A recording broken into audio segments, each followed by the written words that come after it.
And now from the WAMC Live Performance Studio, it's time to Bring It On Home with Artie and Happy Traum and all the gang.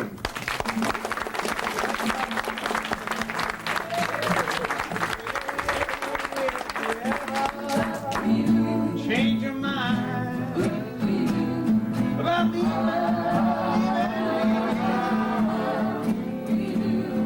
Well, bring it to me. Bring your sweet love.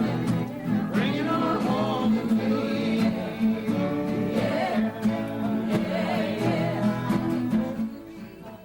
The Traums and their friends gather at WAMC the second Wednesday of every month for a live show that includes music and comedy. Happy says this kind of program is most unusual on radio these days. Oh, it's very rare. I think there are a few shows here and there throughout the country that are live with an audience. Actually, most of them go on the air, though, taped. Although I guess Prairie Home Companion was one of the prototypes of the new live on-the-air shows. Ours is very live, in the sense that we go into the studio with it's a small studio, so we have an audience of about 40 people. And the performers, both Artie and I and the band that we bring with us, and Amy and Leslie and Dan, who are regulars on the show, and our guests, come in, and pretty much it's like a spontaneous concert. We plan it somewhat, but a lot of it is really off the cuff, and the audience knows that, and I think like that. The brothers have lived in Woodstock since 1967, when they moved from New York City. They each have their own set of musical activities that takes them traveling in different directions around the country and overseas, so their monthly radio program is a welcome chance to get together. We play somewhat. We do some festivals. We still do some concerts together. We still do an occasional coffee house performance or college performance. So we are out there continuing our career as always.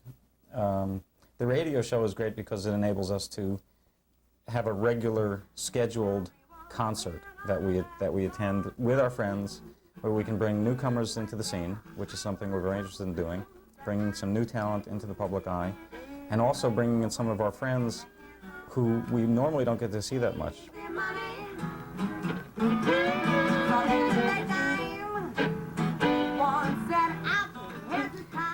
Newcomers and old hands in folk music join in the party. Some live in the Woodstock area, home to an astounding number of musicians, Happy says, while others add Bring It On Home as a midweek date between stops on their cross-country tours. I decided to do a couple of Lead Belly songs. One of my early heroes, one of the great musicians of our time. And this is a song I always liked. Having been brought up in the Bronx, it's a real fantasy to be able to sing When I Was a Cowboy. So it goes like this.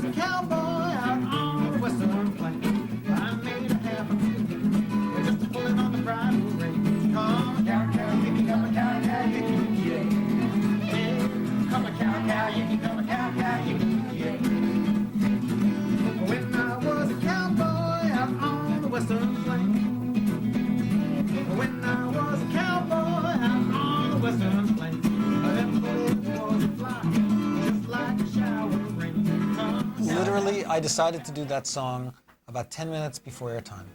And I didn't even have a chance I barely went through it. I don't think Artie was there for the rehearsal. No, he just came in and said, guess what? We're doing this song. Woodstock is a long way from the Louisiana prison where Leadbelly, Huddie Ledbetter, sang his way to a governor's pardon in 1934. But it's not surprising that Happy Traum can reach back into his memory for these old songs. In the office of his Woodstock home, where his computer keeps company with tapes, records, and books, Happy and his guitar explain the connection. Well, one of the songs that I did on that show, I've been playing for a long time, and I have a real arrangement of it. It's called When I Was a Cowboy. And there, what I used to worship Lead Belly, and I knew a lot of his songs, but I never, this is true of almost everybody whose music I liked, I never learned note for note the way they played it, but I sort of worked in my own way. So I made up my own arrangement of that song based on what I knew of Lead Belly's song. And it was basically trying to get that 12-string guitar sound on my 6-string guitar by singing and playing at the same time. So, you know,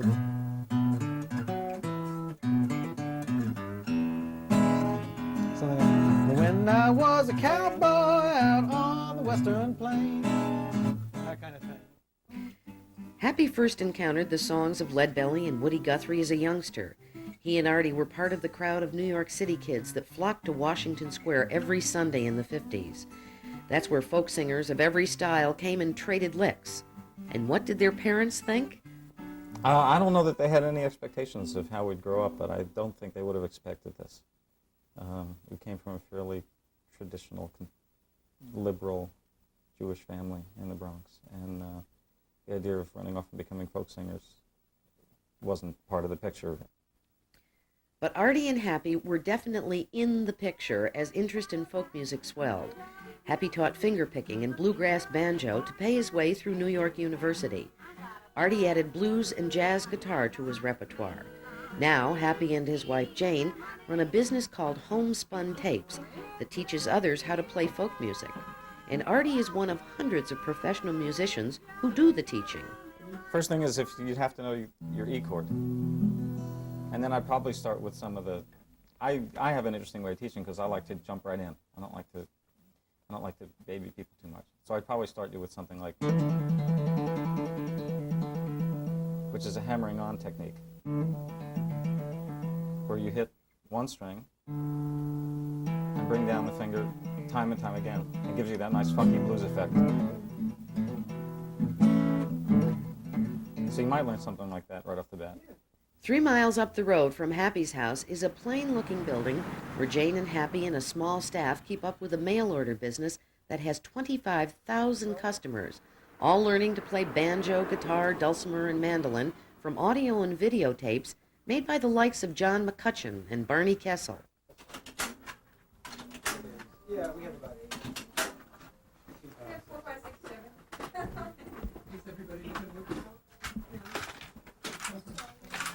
Homespun Tapes now provides 90% of the Traum's income, which means Happy doesn't have to go on tours that keep him away from home.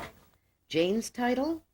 Oh, I don't know. I guess Toshi Seeger always calls herself chief cook and bottle washer, so I think we could have a little plaque like that. You know, I'm really just sort of oversee a lot of the production and the design and the advertising, and of course Happy and I consult a lot about what it is we're going to work on, what projects we're going to do. It's been quite a trip for Artie, Happy, and Jane, from the Bronx to the Newport Folk Festival to Woodstock and Albany. Here's how each of the Traums sums it up. You just kind of go with what happens, and this has become a very major part of my life and our lives. I'm actually not particularly interested in being famous or rich. I'm interested in continuing to do what I do and having access to the tools and the people, the audience to do it. And it's a tough struggle. There's no question about it. It's a struggle, but that's half the fun. It's getting there. Although we still can bring it back into a groove that fits together, where I play what I play and he plays what he plays, and somehow it works out together.